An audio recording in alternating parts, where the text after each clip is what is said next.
The alarm blared through the Council's command center as 7 strange objects appeared on the edge of known space. The duty officer stared at his screen in confusion. These weren't like any ships they'd seen before. Perfect spheres floating through space without a care in the world. Admiral Crone of the Viridian Empire leaned over the sensor array, his massive frame casting shadows over the glowing displays. "What am I looking at, Lieutenant?" "Unknown vessels, sir. 7 of them, all identical. They're moving in perfect formation toward the inner systems." Crone's tentacles twitched with irritation. "Scan them. Full spectrum analysis." The sensors swept across the mysterious ships, but the results made no sense. The spheres showed minimal energy signatures, no visible weapons, and hull materials that didn't match anything in the galactic database. "Primitive design," muttered Commander Vex, the hegemony's military strategist. "Probably some backwater species that just discovered hyperspace travel." Inside the lead sphere, Captain Park stood calmly on the bridge of what looked like a simple, almost empty room. His crew of 8 humans worked at stations that seemed to be nothing more than smooth walls. No flashing lights, no dramatic displays, just quiet efficiency. "Sir, we're being scanned," reported Officer Kim, barely 19 years old but steady as a rock. "Let them look," Park replied, not moving from his position. "They'll see what we want them to see." Meanwhile, the Council fleet scrambled to intercept 50 battleships, pride of a dozen different species, each one a marvel of galactic engineering. Their hulls gleamed with energy shields and weapon arrays that could crack planets. Captain Thane of the Dominion felt confident as his ship took point. He'd fought in the Kalari Wars, survived the plasma storms of Rigel. These mysterious spheres would be target practice. "All ships report ready," his communications officer announced.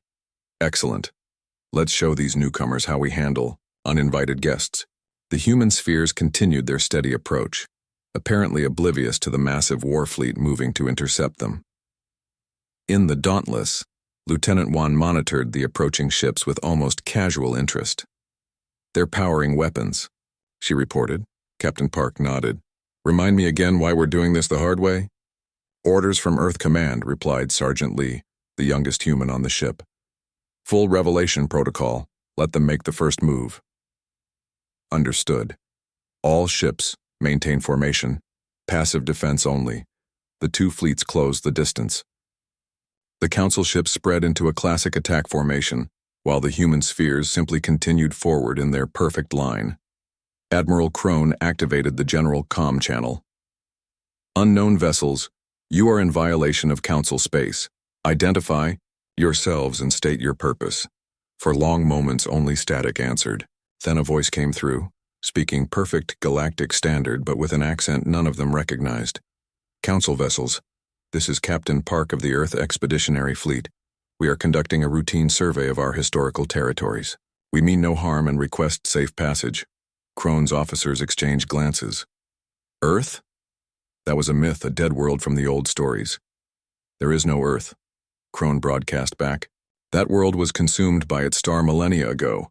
You will surrender immediately for identification and processing." In the Dauntless, Park sighed. "They always make this difficult." He touched a control panel that existed only as a shimmer in the air. "All ships, prepare for revelation. Remember, minimum force, preserve life where possible." The spheres suddenly stopped, their smooth surfaces beginning to shift and flow like liquid metal. The Council officers watched in growing alarm as the innocent-looking balls began to transform. "Sir," Officer Kim whispered, "they're not what they appear to be." Park smiled grimly. "They never are."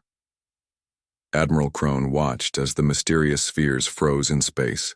His massive form shifted with satisfaction as 50 of the galaxy's most powerful warships surrounded the 7 intruders. "This is your final warning," Crone commanded through the communication array. "Power down and surrender, or face immediate destruction." Inside the lead human ship, Captain Park looked at his crew with calm eyes. Lieutenant Wan shook her head slightly. She was the youngest officer on board, only 23, but her instincts were sharp. "Sir, their weapons are fully charged. They mean business." Park touched the smooth wall beside him, and a display materialized from nowhere. The tactical situation was clear: 50 warships against 7. The odds made his crew smile. Officer Kim, any suggestions? Sergeant Kim, barely out of his teens but veteran of 3 campaigns, grinned. My vote's for the full show, sir. They asked for it.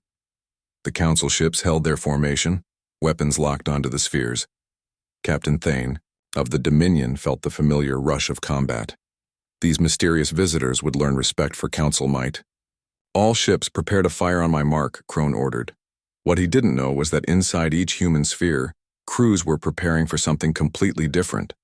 Defensive systems online, reported Lieutenant Lee from the Vanguard. Her fingers danced over controls that looked like empty air to outside observers. Weapons ready, announced Commander Park from the Resolute, his voice carrying through the quantum link that connected all human ships.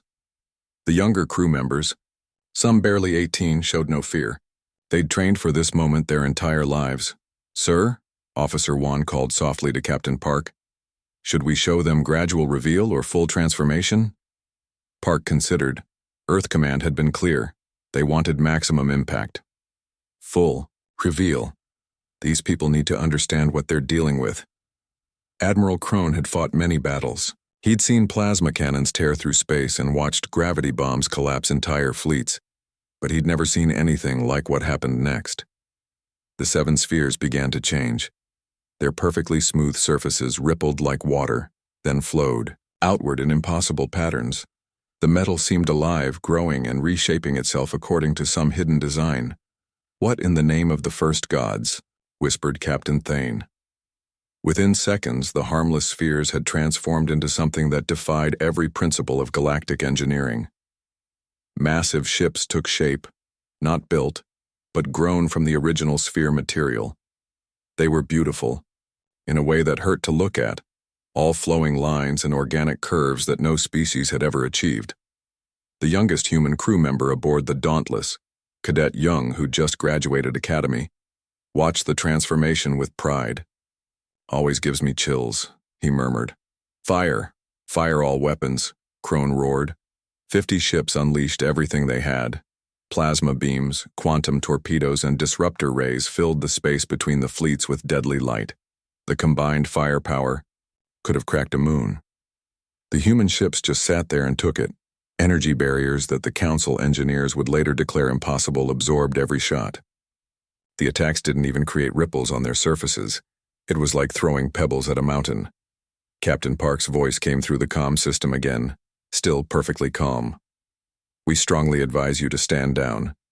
We wish no harm to your crews. Impossible. Thane stared at his weapon displays. Nothing could absorb that much energy. His tactical officer, a young Ragelian fresh from the academy, looked at the readings with growing horror. Sir, our most powerful shots didn't even register impact. Admiral Crone felt something he hadn't experienced in decades: real fear. All ships, concentrate fire on the lead vessel. Maximum power. The Council fleet focused their combined might on the lead human ship. The space around it became a storm of deadly energy that would have vaporized any known vessel. The ship shimmered, slightly, then something wonderful and terrible happened. Parts of its hull flowed outward, revealing weapon systems that made the Council's best look like toys. Inside the Dauntless, Sergeant Lee monitored the situation with professional calm. They're really not getting the hint. Give them one more chance, Park ordered. This is Captain Park. We have no desire for violence. Stand down your weapons and we'll forget this unfortunate misunderstanding. Crone's pride wouldn't let him back down. All ships, ram them, full speed. The Council ships surged forward, expecting to at least damage these mysterious vessels through sheer mass and velocity. What happened next would become legend throughout the galaxy. The human ships didn't move, didn't flinch. As the Council vessels closed the distance, thin beams of light reached out. Precise, surgical, impossible. Each Council ship found its engines and weapons disabled in perfect cuts. Not destroyed, just removed. The crews were unharmed, their life support intact, but their proud warships were now helpless. My weapons, Thane whispered, staring at the clean, cauterized cuts where his main batteries used to be. They're gone. Similar reports came from all 50 ships. In less than 30 seconds, the pride of the galactic military had been reduced to floating rescue pods. Throughout the Council fleet, young officers stared in shock. Some cried. Others laughed in hysterical disbelief. All of them knew they'd witnessed something that would change their understanding of the universe forever.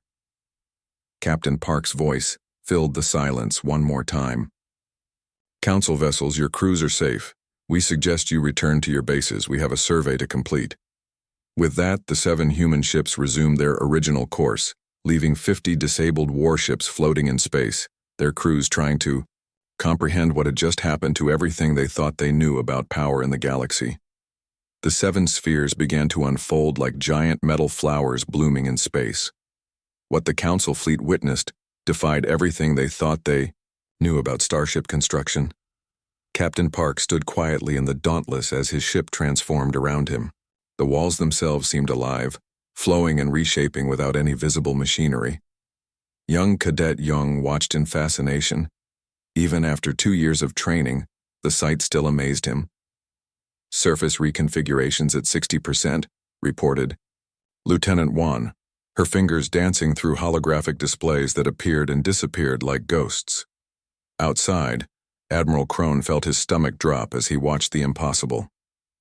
Where 7 harmless spheres had floated moments before, massive warships now took shape. But these weren't like anything in the galaxy's databases. The human vessels looked organic, as if they'd grown rather than been built. Their hulls curved, in ways that made no engineering sense, yet somehow achieved perfect hydrodynamic flow through space. Weapon ports opened like blooming petals along their sides. "Status report," Crone demanded, his voice shaking despite his efforts to sound calm. "Sir?" his tactical officer stammered. "I'm reading energy signatures that our computers can't even classify. These ships are generating more power than our entire fleet combined." Inside the human ships, the crews worked with practiced efficiency. Officer Kim on the Republic monitored the transformation through neural links that connected him directly to his ship. At 18, he was the youngest navigator in the fleet, but his calm demeanor belied his age. "Weapon systems online," he reported. "Defensive grids at full power." Captain Thane of the Dominion watched his targeting system struggle to lock onto the transformed ships. The sensors kept giving conflicting readings, as if the human vessels existed in multiple dimensions simultaneously. "How is this possible?" he whispered. His aide, a young Altarian engineer named Zek, studied the readings with wide eyes. "Sir, their hull material seems to be changing its molecular structure in real time. It's like their ships are alive." The transformation continued. Each sphere had become a massive dreadnought, but no two looked exactly alike. They shared the same flowing, organic design, but each had evolved into something unique. The Dauntless sprouted what looked like wings but served as massive sensor arrays. The Vanguard grew crystalline structures that pulsed with inner light. The Republic developed a hull that seemed to shift between solid matter and pure energy.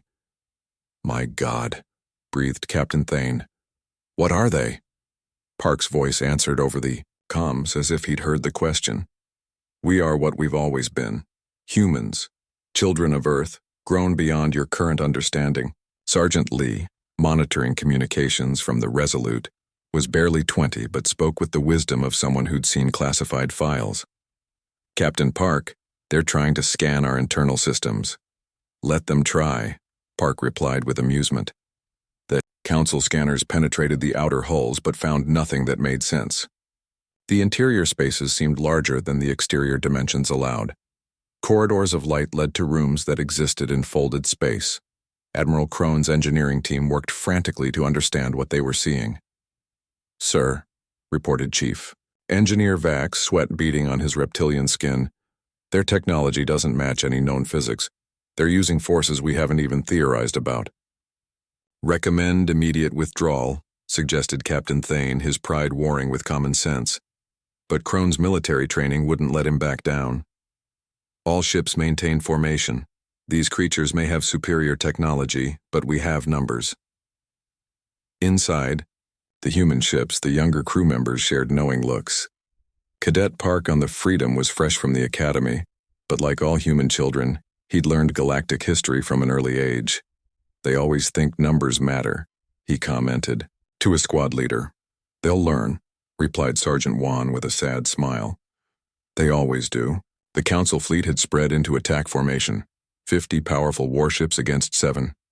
Their combined firepower could level cities, crack moons, and boil oceans. The human ships simply waited. This is your last chance, Admiral Crone broadcast. Surrender, and we'll treat you as prisoners of war. Captain Park's response was gentle but firm. Admiral, you don't understand. We're not your enemies. We're your descendants. Descendants? Crone's voice cracked. Impossible. You claim to be, from Earth, a dead world. Not dead, corrected Commander Lee from the horizon. Protected, quarantined, hidden until we were ready.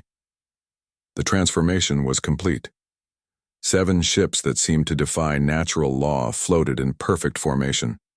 Their hulls rippled with contained energy, and their weapons, while not yet fully revealed, hummed with barely contained power.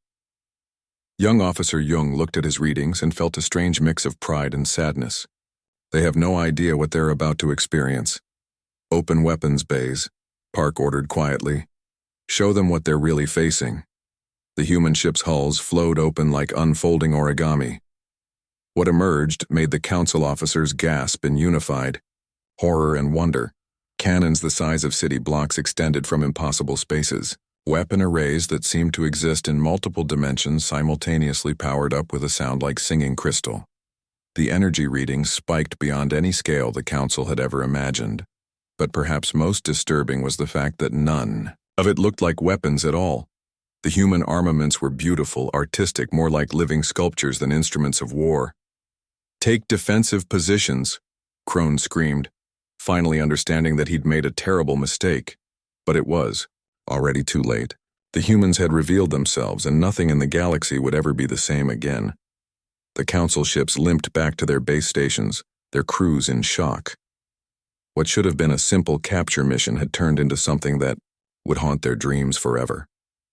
Admiral Crone paced his command bridge, trying to process what he'd witnessed.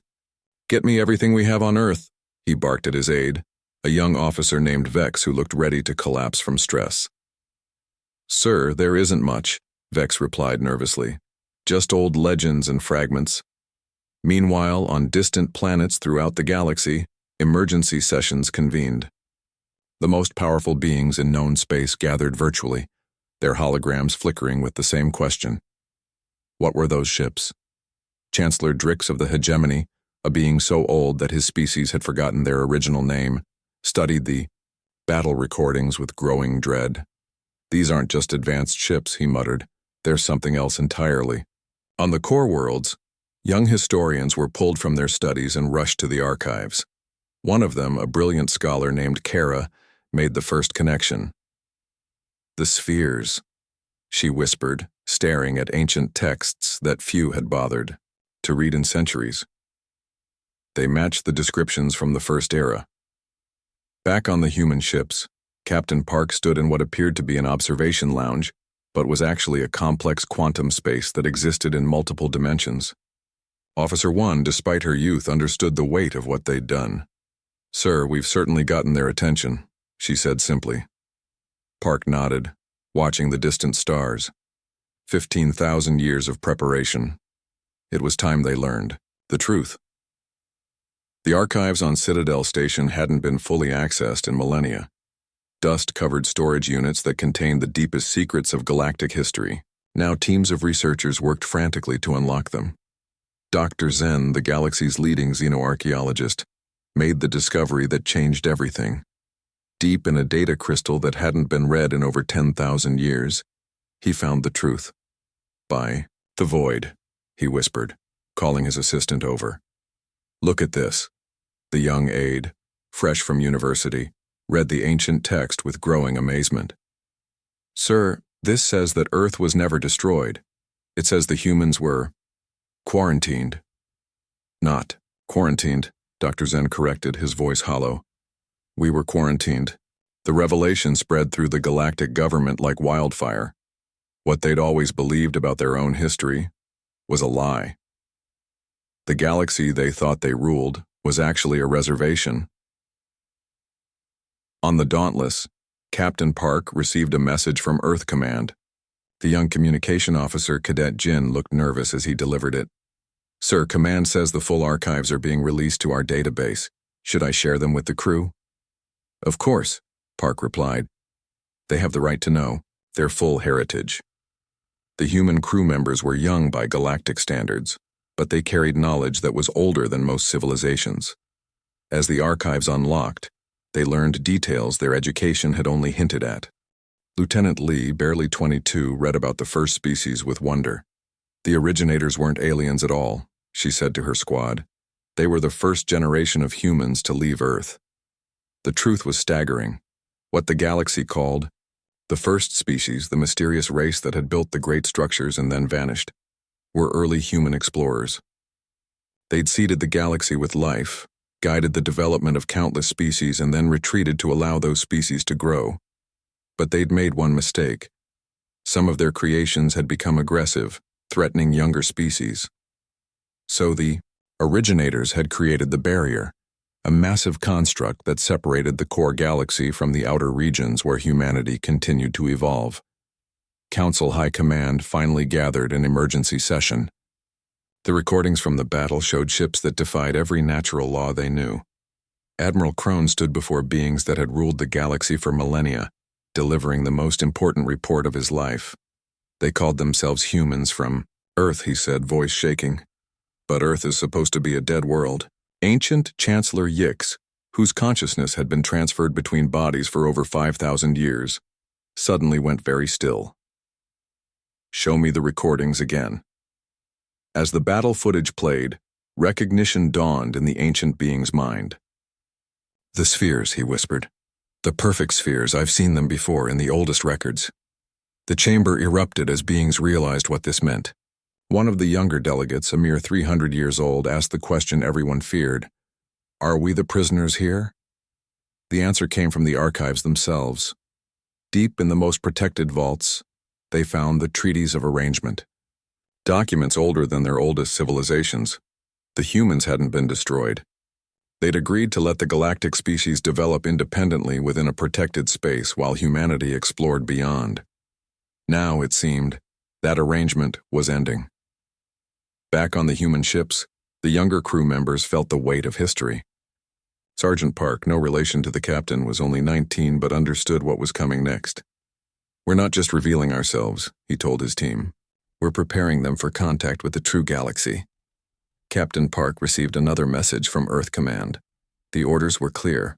Complete the survey, gather intelligence, and prepare the galactic species for the truth. The old galaxy was ending. A new age of contact was about to begin. The human fleet completed its survey of Earth's solar system and prepared for departure. What they'd found confirmed everything Earth Command had suspected. The old monitoring stations were still active, still watching, still recording. Admiral Crone sat in his disabled flagship, staring at the impossible ships through his viewport. During the battle, his bridge crew had been evacuated to safety by invisible human rescue teams. Now he was alone, except for Captain Park, who had come aboard to talk. Your ships, Crone said quietly. They're not just advanced. They're something else entirely. Park, a man who looked barely 30 but whose eyes held depths of experience, nodded. We've had time to grow, Admiral. While your people played at galactic politics, we became something new. The younger human crew members worked efficiently around them. Officer Wan monitored the data streams, her movements precise despite being only 25. They'd grown up knowing this day would come. You said we're descendants, Crone continued. What did you mean? Park activated a display that materialized from thin air. Images of ancient battles, star maps, and genetic sequences flowed past. Every species in this galaxy carries human DNA. We were your ancestors, not your enemies. The revelation hit Crone like a physical blow. Impossible. The first species, what you call the originators, they were us, Park explained gently. The first wave of human expansion. When your species became aggressive toward younger civilizations, we made a choice. Lieutenant Lee, monitoring communications from the Vanguard, was 18, but spoke with knowledge beyond her years. The barrier wasn't built to keep us out. It was built to keep you safe while you learned. Crone's worldview crumbled as the truth sank in.